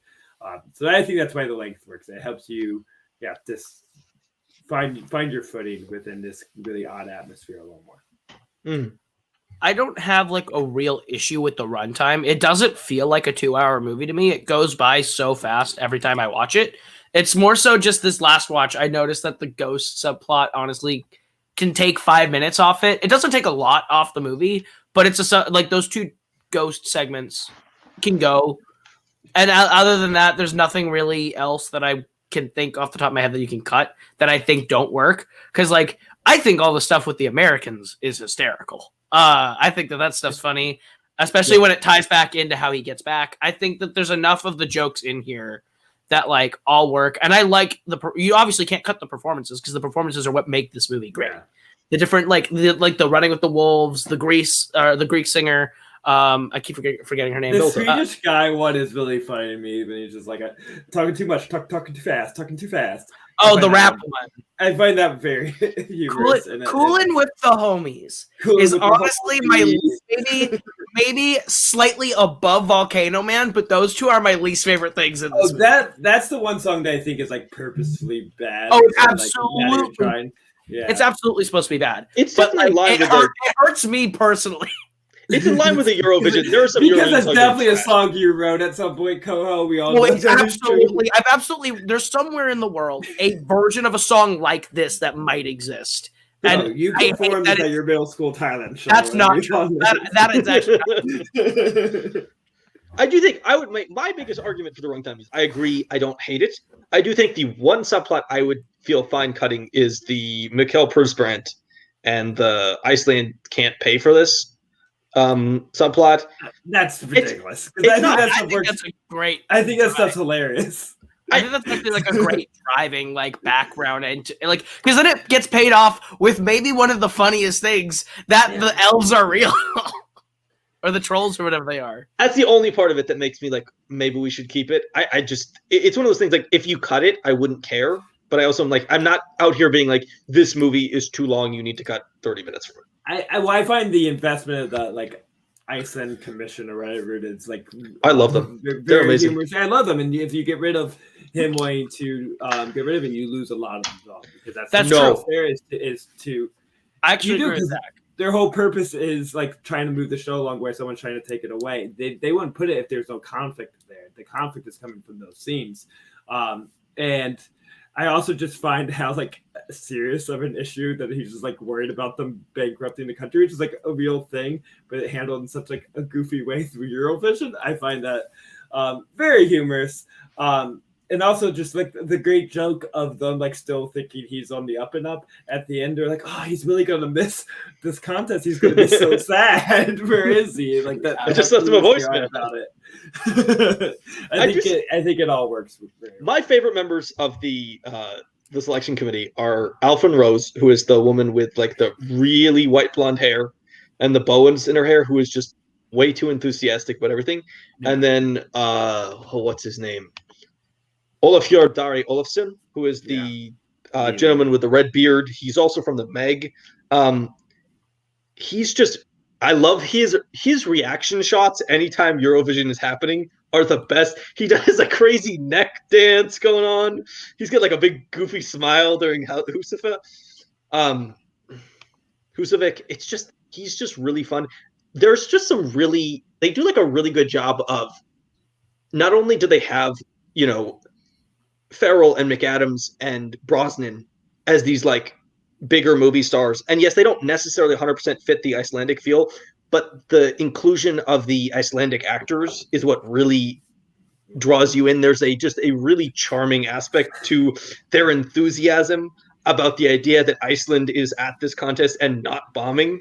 And even the scene where they get to tell Eurovision that you guys are in, and they're literally just talking trash about them in front of them. They're literally like, "We'll get somebody next year," and then they cut to Eurovision. Eurovision's like, "Oh, so we're in, right?"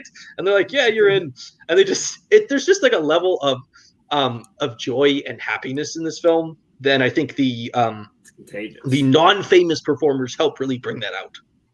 Yeah, and I think the inclusion of the Icelandic actors, similar to the inclusion of the Eurovision performers, is very important in creating the right amount of authenticity that makes it avoid parody. Because you can also just be parodizing Iceland so much. But having it still have the Iceland performers makes it feel more like we're in the joke and avoids it from taking it too far. So the inclusion and the representation within both of those scenes is just highly valuable to this movie. And it shows you love the material, because you would not make a Eurovision movie and put 10 previous winners on stage if you didn't love Eurovision. You would not make a movie and cast a bunch of Icelandic actors if you didn't have a respect and a love for the people of Iceland. If you were going to make a movie where you were mocking all these different people, you would not put people on stage who are specifically from these groups. Which is also why the song along is like probably maybe my favorite thing in the movie. It's so good. It's so good. I love it's like Pitch Perfect, where there's like the riff off, and honestly, the riff off in the first movie is probably my favorite thing in that movie, just because it's so fun and getting to hear a bunch of different songs done in different ways. So to just get to see a bunch of these people just kind of just sing and just belt down to the person with the beard, that insane high note.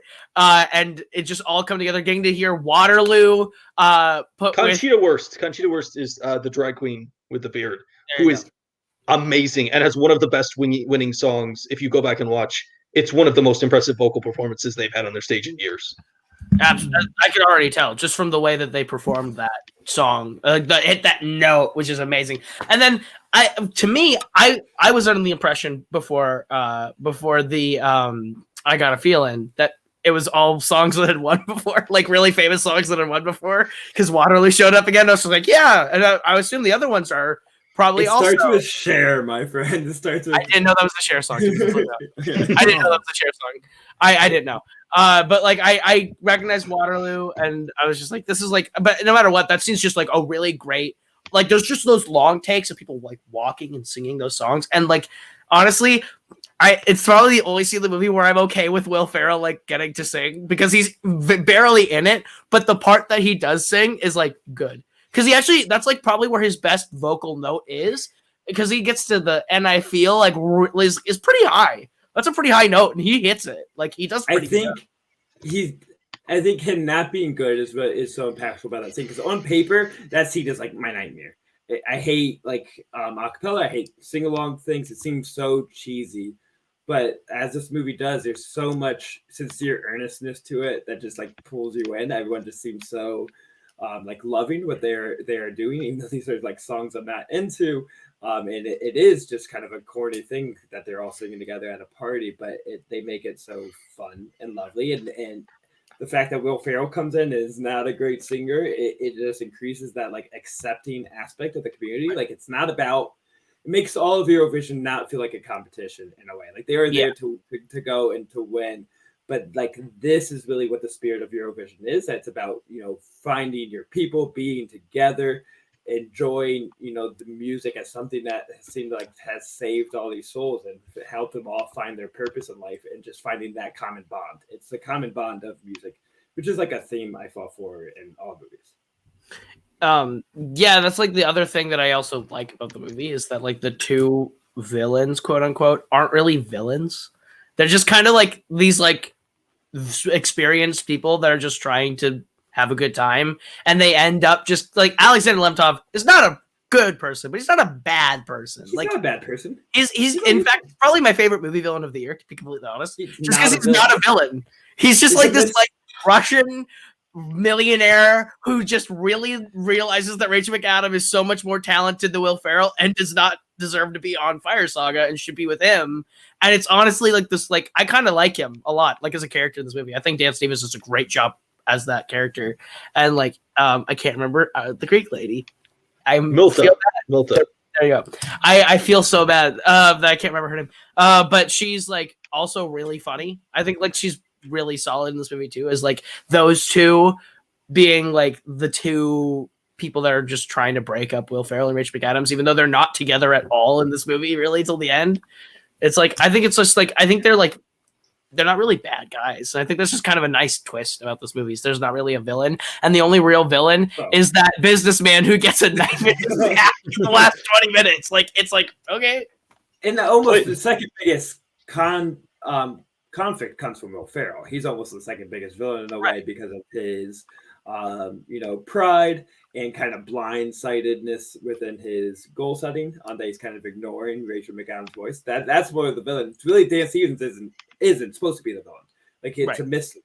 It was all supposed to be a mislead that you think he's going in to steal her, either sexually or to try and win the contest, but it takes the spin, and he really just ends up becoming a really good friend. And that's his own purpose. And those two to each other are just really good friends. That really they build that relationship, and like they really only have like maybe a minute and a half together, Mita and Dan Stevens' character on screen. But have great chemistry together, but you feel like a long-lasting friendship, and almost like she's the only person that's been able to truly understand him because of everything he's being forced to hide. And there's also Pierce Brosnan, who's kind of he's not really a villain, he's just a dick who's like very rightfully embarrassed that his like 50-year-old son is still living at home with him trying to make it a hero. Wait, let's take a second. I don't think Pierce Brosnan is a dick. I think Pierce Brosnan is completely right. He's saying, you're 40, you play in a pub, you don't have a real job, you live in my house, and you think you're going to be in a song contest, except you're not good at singing. I think he's sort of the tough dad who, Will Ferrell is kind of an idiot and probably should have listened to his dad at some point. And then he gets him out on a boat, and he's trying to teach him how to fish, and he's the worst fisherman in the history of fishermen. He can't be near fish, which is like, kind of a big problem if you're going to be a fisherman. One of the reasons I am not a fisherman. I do not want to be near fish all day. I also think he definitely could be more supportive, but like he's not wrong that like 52-year-old Will Ferrell needs to move out of his house. I mean, at the end, he's being supportive in his mindset of like when Rachel McAdams sings the great song, he's completely charmed by it. That's true. He's not a terrible person. He just doesn't want his. I mean, to be honest, if you were Will Ferrell's dad and your son was at Eurovision and he just done a performance at the Icelandic qualifiers where he put himself in a harness and then fell out of his harness and basically fell on his face and also had to climb through the audience, you probably would not want to watch your son perform on national TV either, embarrassing your family and everyone with your family name. That is true. But he also doesn't learn to appreciate what he was going for by the Husik performance, by them succeeding. He learns to appreciate them from their second failure. It's from that first performance at Eurovision where the hamster wheel goes crazy and they fall, but they continue to finish. That earns the scene later where Pierce Brosnan is like, you finished, you didn't quit, and that showed like true strength, and that's where the pride came from. That I felt was really rewarding because it would be more artificial if it was like, you did well and now I get you. But it's more like I see your drive and I saw your true character through this performance. And then they give like one of the best hugs in recent cinema on the boat. It's a great hug. I felt the warmth. I kind of hugged myself during it too, so I can cosplay the hug. Let's talk about small jokes. An Icelandic character from the town right now with the beard and my sweater. This is me dressed like a Eurovision character. I'm on the. Yeah, basically, you're an Icelander. Let's talk about small jokes in this movie. There's a lot of really funny moments. Oh, yeah. My name is She's Probably Not My Sister, which is a random joke that occurs several times in the film that is never explained. It doesn't really make a lot of sense, but is also quite funny. I think Dan Stevens has arguably one of the best jokes of this, where they make a pronouns joke, which is quite well done. Could be problematic, but they make it work. I don't think it's I think they do it well enough that they make it non-problematic. Because they actually have a really funny moment where McAdams asks him if he's gay, and he goes, "There's no gay people in Russia." To which he responds, "That's statistically impossible." And she goes, "Not even non-binary." He goes, "No, he/him pronouns," which is I think probably the best pronouns joke I've ever seen, and one of the few times that it doesn't seem like you're just an asshole making that joke. You guys have any This is small not jokes? making fun of people using different pronouns. It's making fun of him being forced to, doubt his own sexuality. Well, to conform to stuff that he's clearly not. Yeah. feeling. Yeah. Do you guys have any small jokes in this movie you like? My name is my favorite line in this movie. It will never be enough. I only want to hear ya ding dong. That's a big joke. Not fair, but that's like that moment. I mean, that specific line is probably my favorite line in the whole movie. And let's shout out Hans Ole Augustin, who is the absolute MVP of this film. Oh yeah, and the greatest movie character of the 2020s. Actually, and should be president of Iceland, and should run the UN, and be in all movies and win 6 Oscars. I would nominate this guy in all 4 acting categories and give him this end director, and he would get all the awards. I want this guy to Bong Joon-ho the Oscars. I also think that his character works when he's not even doing ding dong jokes, because he's just like always yelling, because when he's getting his parking ticket the first time you see him, and he's just like, why did I get a parking ticket? And he's like, are you going to go to the concert? Of course I'm going to the concert. It's all I can do. It's just how he speaks. It's all I can do in this bullshit town. Because he's great. If you're talking about little bits, when Rachel McAdams just goes, we have to play it. It's the only thing he loves and cares about. It's just like a great line. That's the really it's like we have to do it for this Yaya Ding Dong super fan. He's fascinating because I watched an interview with him where he was like, he was just a supporting, he was a background actor. He was an extra. And I mean, he is an actual actor in Iceland, but he was just a member of the crowd. And they basically told him to yell to play Yaya Ding Dong. And then the director David Gopkin was like, I want to see an opposite version of the shot rather than just looking at the stage. I want to see somebody yelling it. And this bearded Icelandic dude is bellowing red in the face about how he wants to hear the song. And and that's exactly why he got a character. And he's actually really funny. There's an interview with him on, I think it's the Netflix UK and Ireland YouTube page, where he talks about being a meme, basically becoming a meme for everybody, and responds to a bunch of tweets about how people just want to sing the song all the time, and makes several mockeries of them, and how that if you want to sing the song all night, you may have deeper problems than he's able to help you with. He's quite wonderful. He's just another one of the really fun character actors in this film that's just really funny. Yeah. But yes, another bit that I think works but maybe shouldn't work if they overplayed it, but they almost like buried the background to where it works, is Pierce Brosnan just being like the player of this Iceland village, and every time you see him, he's like talking to some like 20-year-old girl at the bar, but they don't do much with it. He's just constantly like the big flirt, and that's the not your sister joke, is that he just like has impregnated every woman in Iceland, but they don't say it explicitly. Except for her mom is the one person that he couldn't get until the end, and also she's beautiful. She is. This makes me think that Iceland drinks the Fountain of Youth, because that woman. Well, Zach's about to get real weird. I also really like the Kevin Swain bit. Like, just Kevin Swain as a character, I think is just a funny. Like, it starts off as just like a funny name, but then just he comes in and he like choreographs. He's like, "Come on, you could do the steps." But then I think Will Ferrell ups that joke to being even better. But then it's Alexander Lemontov who like sells it 100% as being the best part of that joke. It's just this like over the top choreographer. It's like, it's Kevin Swain. It's Kevin Swain. Is he great? And you're like supposed to know who that is. And Lemontov just at the bar is just like, Kevin Swain. It's just like the funniest name. It's basically a joke. It's really a fun name, but it works. It's a weird infectious, like it works joke. Yeah, and I just looked it up. Rachel McAdams' mother is 3 years older than her.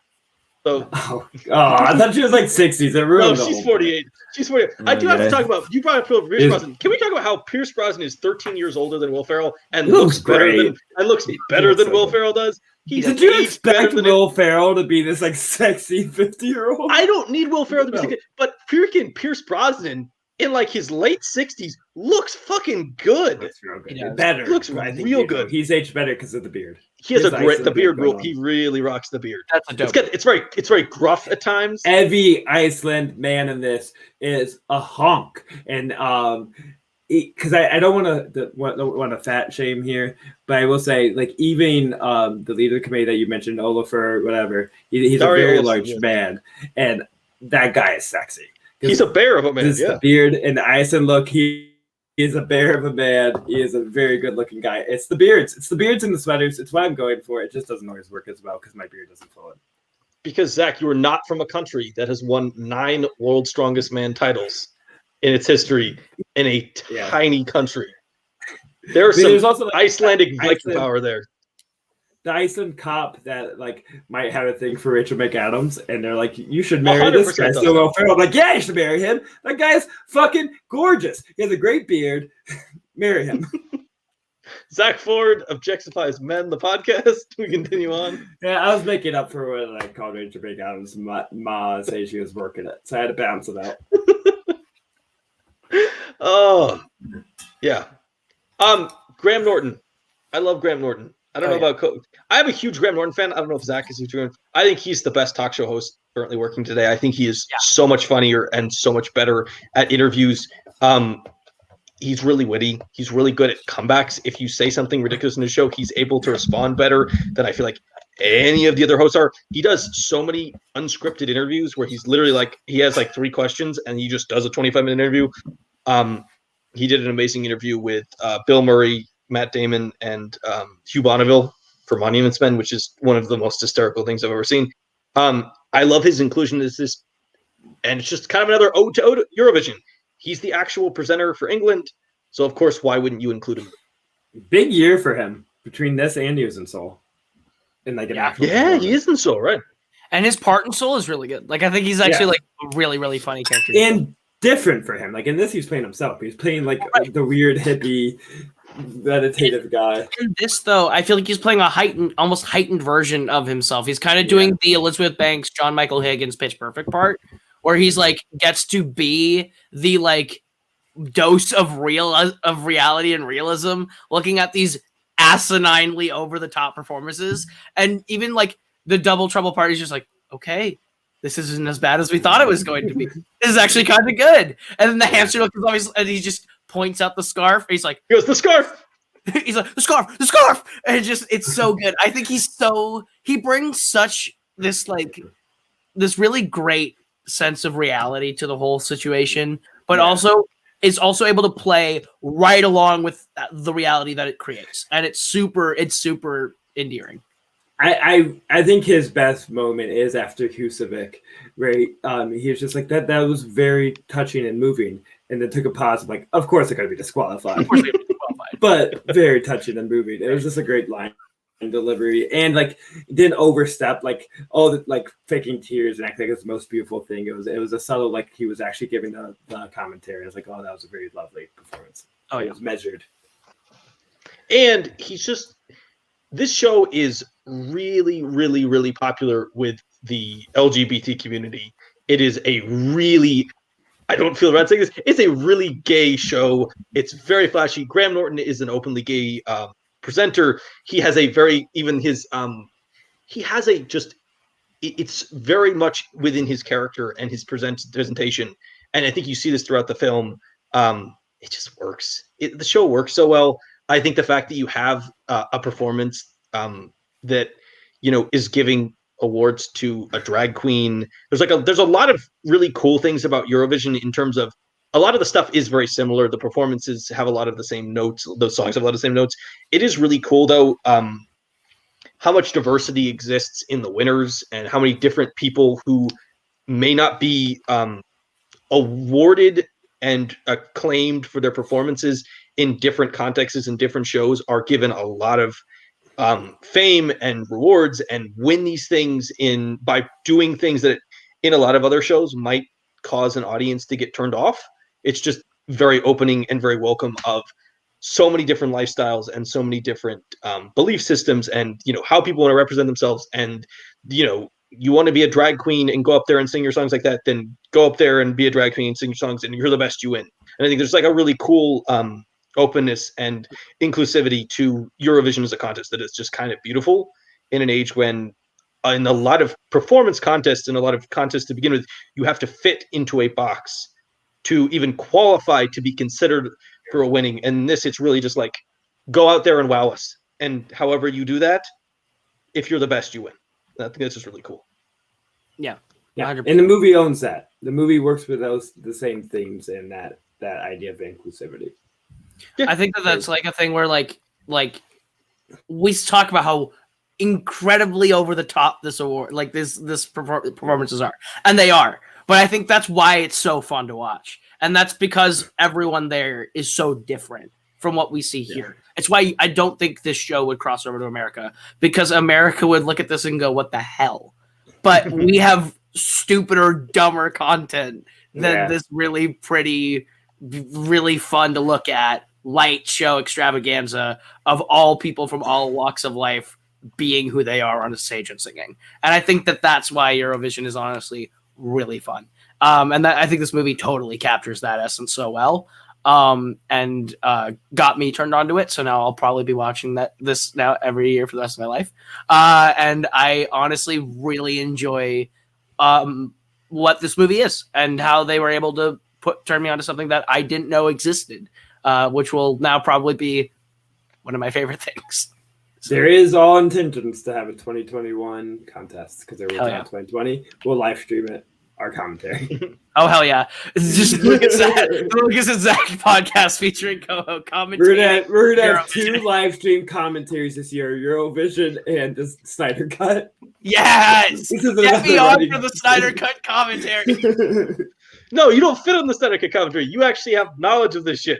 We're idiots that have seen the movies and have no comics. You're not allowed on.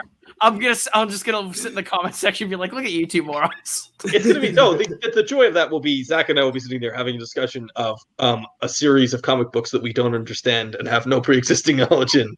That's fair. To update the audience, Eurovision Song Contest 2021 semifinal 1 begins the 18th of May this year. It is supposed to happen in Rotterdam, the Netherlands. We hope that that'll happen. Probably should happen. Hope so.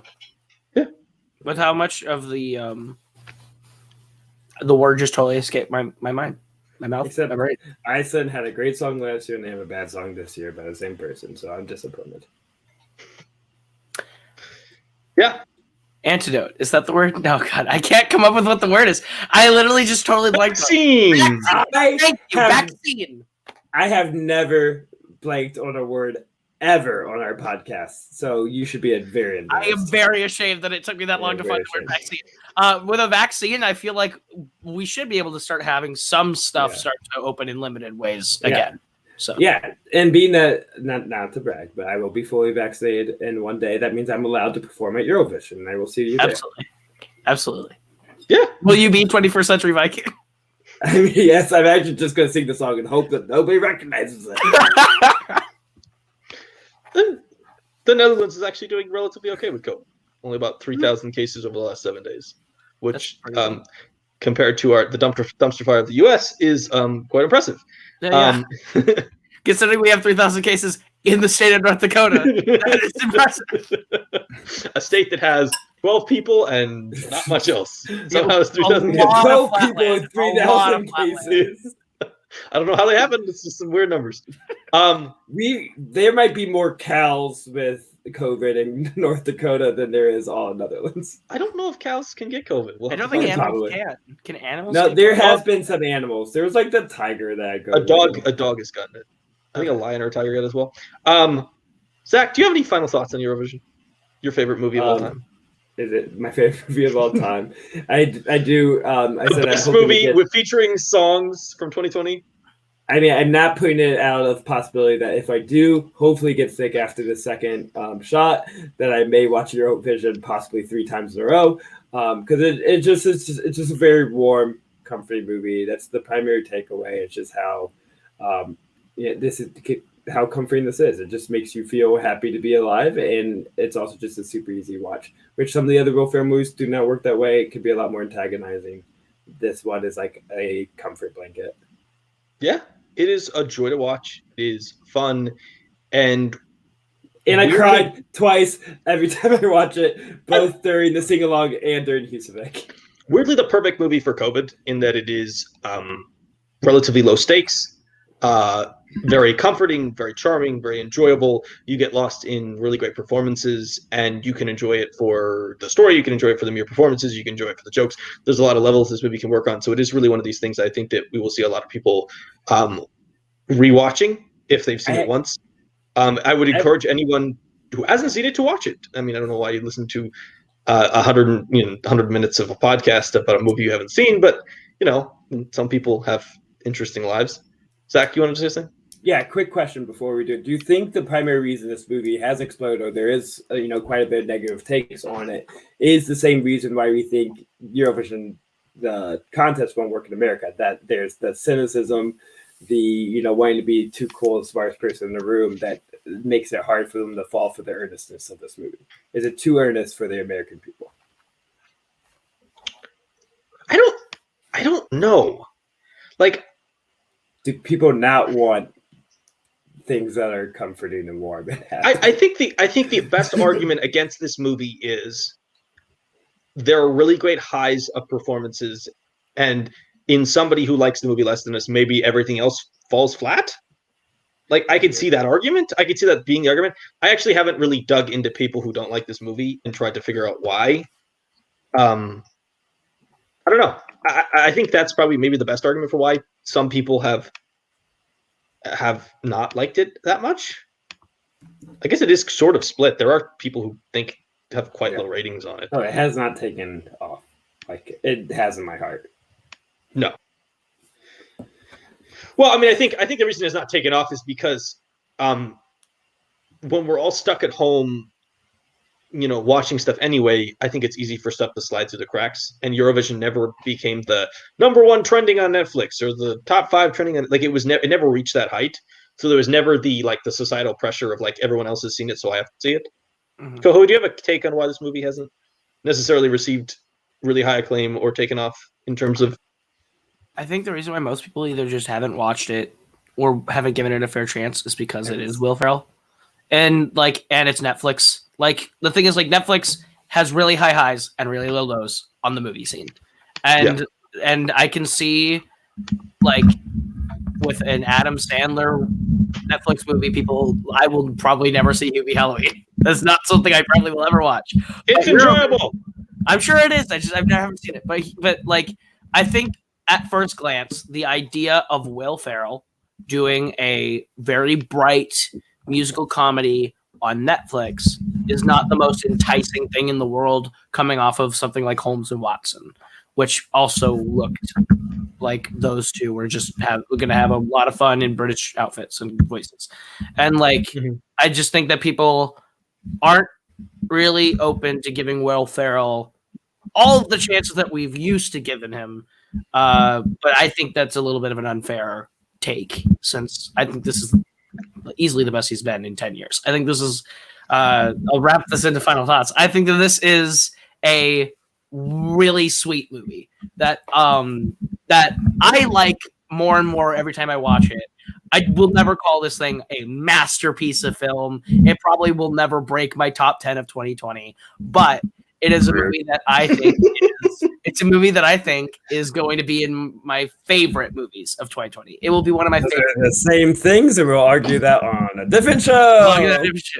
I think that Eurovision is a lot of fun. I really enjoy it, and it's a movie that I will recommend to a lot of people. I think that the voting Academy of Motion Picture Arts and Sciences are dumbasses for completely overlooking the technical aspects of this movie involving songs and costumes and hair and makeup. I think this movie is a very, very big achievement in those areas. And to only get one shortlist spot for the best song in the movie, I'll take it over nothing, but it deserves more. To all voting members of the Academy who listen to the Lucas and Zack podcast, fuck you for not voting for more of it. Fuck you, but please give Husavik a nomination and then vote for it to win. Yeah, please give Husavik the nomination. I'll live with an Oscar nomination for Eurovision.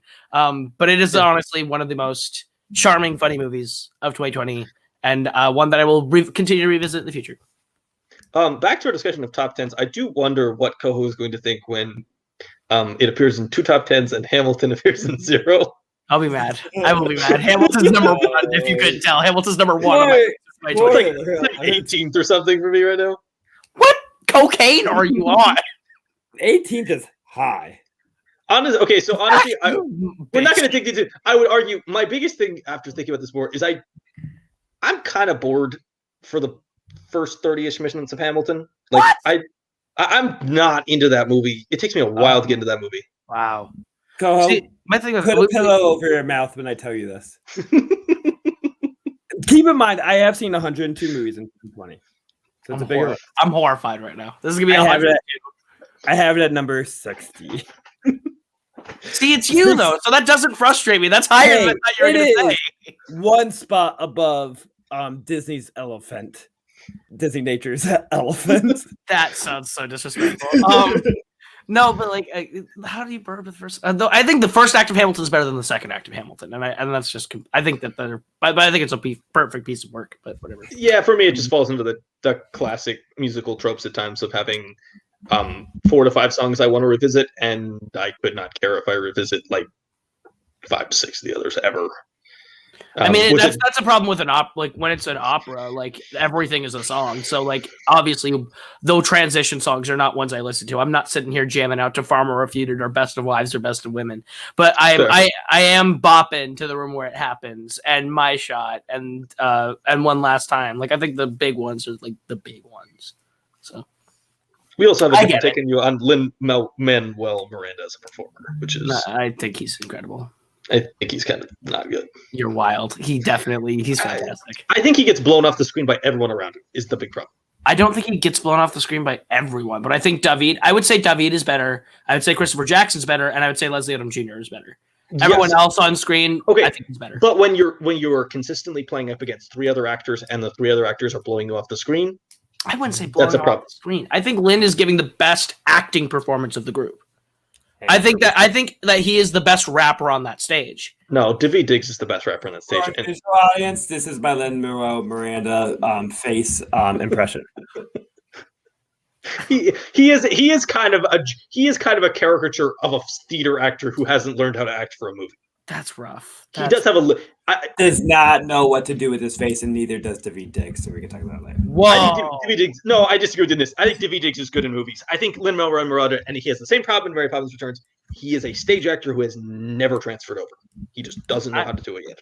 I don't know about that. Now we have crushed Koho's soul by saying that Hamilton is not a good Make movie. a Hamilton special episode. I'll come back and fight you. No, Hamilton as a historical figure, overrated. Oh my gosh. Yeah, kind of a trash person, to be honest. He really got. It was kind of funny because Hamilton comes out, and then I think that wasn't there like an article in the Atlantic or somewhere who came out and was like, "Yeah, Hamilton was actually like a trash person. We didn't really acknowledge how terrible of a person he is." I think that was like before it came out because that was about the. I think that article spurred on discussion of removing him off the 10, and Hamilton's popularity saved him being removed off the 10 entirely. I mean, if we're gonna kick one person off a bill, it's not Hamilton. No. Why is Andrew Jackson still here? Andrew Jackson, terrible person, pretty awful president, if we're being honest. That's a very weird inclusion in the first place. Why is he on here? And now we've completely gone off the rails. Yes, I want to thank Koho for being here, even though we just crushed his soul at the end of the podcast. And I wasn't using it. It's fine. Yeah. Zach, you had fun today? I had lots of fun. Do you want to trash the Eurovision moon for a second? You like to trash music in movies that you like? Why am I just praise how much I love everything? You guys were the ones that Man sucks. Volcano Man sucks. Okay, Koho's going extreme. I don't think he's terrible. My performance of Volcano Man was All right. Eurovision, it's over. Next week, we're doing Borat 2. La. Perfect. I have a feeling that we're going to have to do a lot of Borat impersonations next week. Let me crash next week for the intro. I'll film for you a special Borat voiceover intro that will just be terrible. Please. I am completely stuck on what song to do because I am not doing the Wuhan flu song. Why is that on the short list? Why is this on the short list? It's a weird choice because they're never going to give it the win because they never want to play that song at the Oscars. Exactly. They cannot play that song at the Oscars. It took double trouble spot, and I'm frustrated. Double trouble there. Also, think- laugh from Promising Young Woman or anything from Soul, but okay. I don't know what the original song of Promising Young Woman is. Last Laugh. It's the very first song after the credits. It's like really fun. Okay. I mean, I'm one of the firm believers that credit song shouldn't count. But Zach, that's up to It's the a audience. fair argument. It's a fair argument.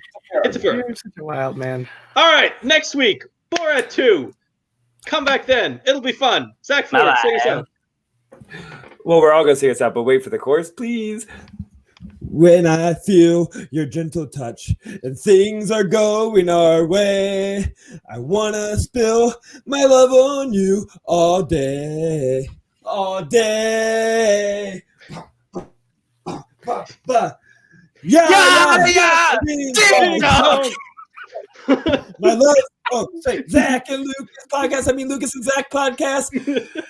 I forgot the words. Growing wide and Wide long. and long. Yeah. Ding dong dong. We're great, guys. Okay, we're gonna find a band hires for your wedding. Goodbye.